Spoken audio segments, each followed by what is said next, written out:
Left to themselves, without reference to God, human beings are an enigma and an abyss. Human beings are unlike the other animals because we alone are made in the image of God, animated in our depths by a spiritual soul,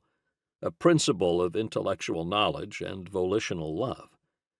This soul principle in us makes us vulnerable to the threat or possibility of transcendence, of an encounter with the living God. And by this same measure, our God-oriented desires make us implacable, restless, spiritually turbulent.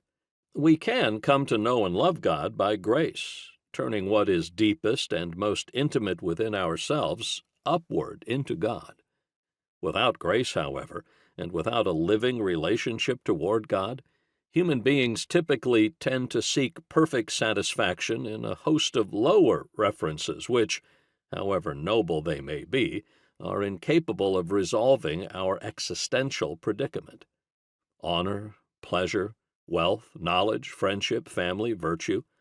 whatever legitimate place these goods have in our lives,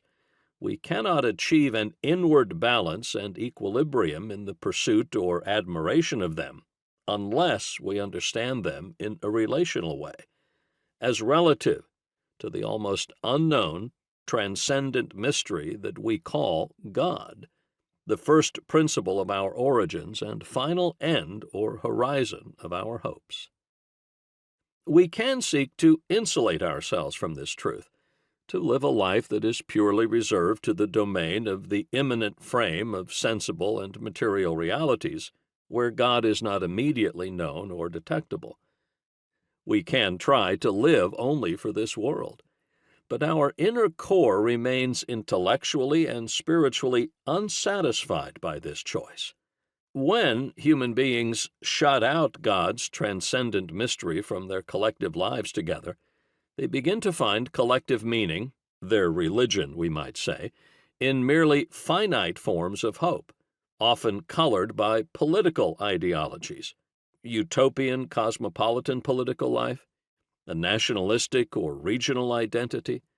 technological fantasies of a transhumanistic life of the future, secular academic communities in search of an elusive ethical self-righteousness, or revolutionary activity in favor of a new sexual ethics or world without natural differences of male and female. Insofar as any of these options are undertaken without reference to God and the created order of nature that comes from God, they are all mirages that deceive, metaphysical hallucinations without substance or reality.